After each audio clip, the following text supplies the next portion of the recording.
this should take you no more than about 10 minutes, 5-10 minutes per day, maybe Mhm. 15 at Yeah. tops, right?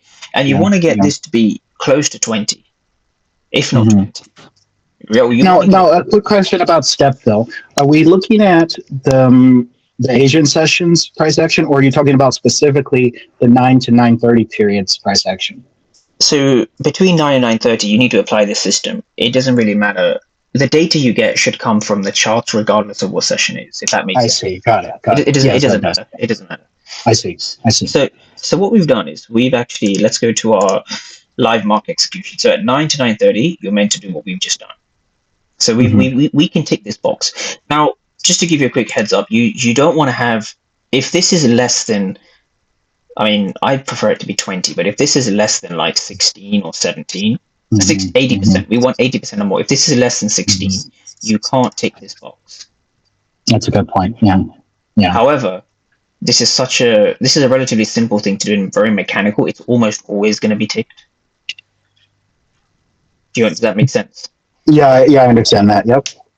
Now let's go into market profile. But if you have if you have a scenario where those things don't clearly manifest on a chart, then that is telling you to just stand back and watch. To not participate. Yeah. Yeah. Yeah. These two boxes here need to be ticked before the session even begins, before 9:30 Eastern, right? Yes. So now from here, let's look at market profile, which is actually not that difficult to understand. So basically, Mhm. and what I'm going to do just for this, I'm going to speed it up to Friday, and I'm going to try and get you to understand something. Now, just to give you a very quick summary of market profile. So how it Mhm. works is you have, this was Friday's price action, right? So this was Friday, which started here. Friday started here roughly. So this market profile here is actually from Thursday.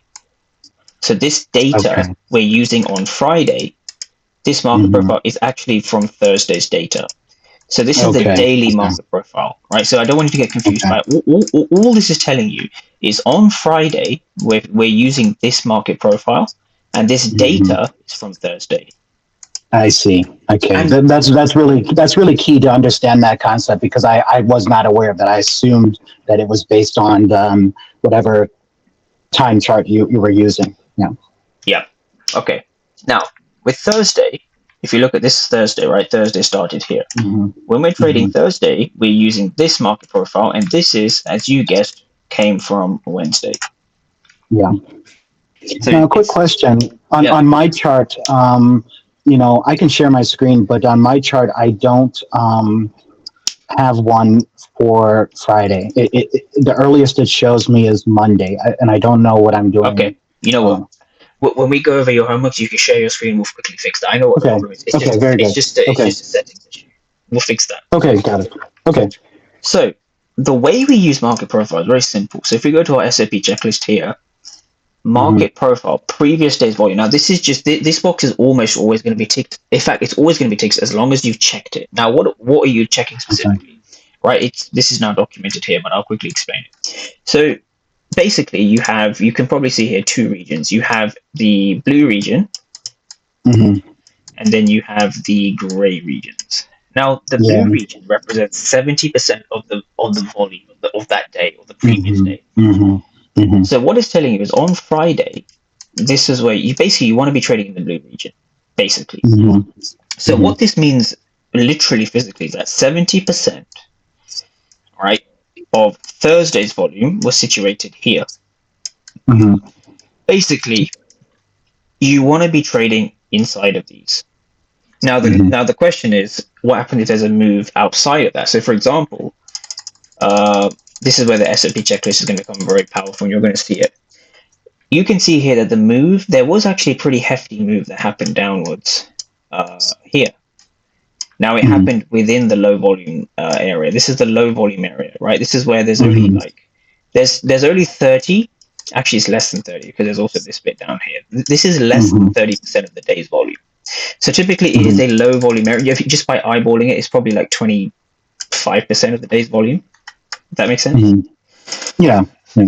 So what you want to understand is, in fact, let me just use the SFP checklist to help you. So right now, you can appreciate between 9 and 9:30, we have ticked both these boxes. We've gone through the 4-step positioning process, and we've backed up our levels and where the levels are in relation to the previous day's volume profile.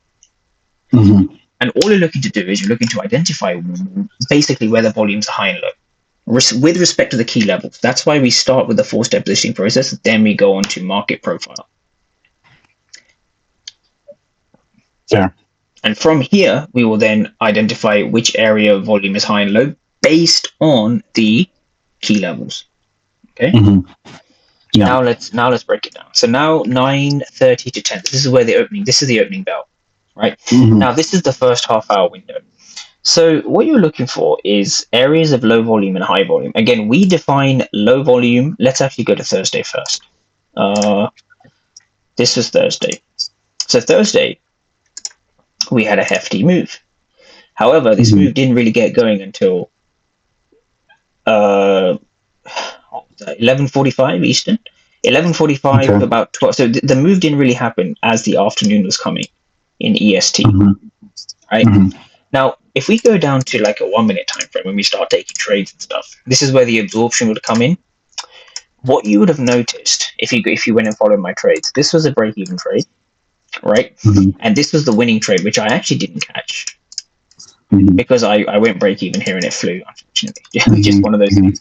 However, what I'm trying to explain is if you want to be in these moves, you of course don't want to be in these moves. Sometimes you will be, but that's just the nature of it. You want to try and be in these moves as much as you can. And how we do that is by following the S&P checklist. And so this is how we're going to do it, right? This is how we're going to do it.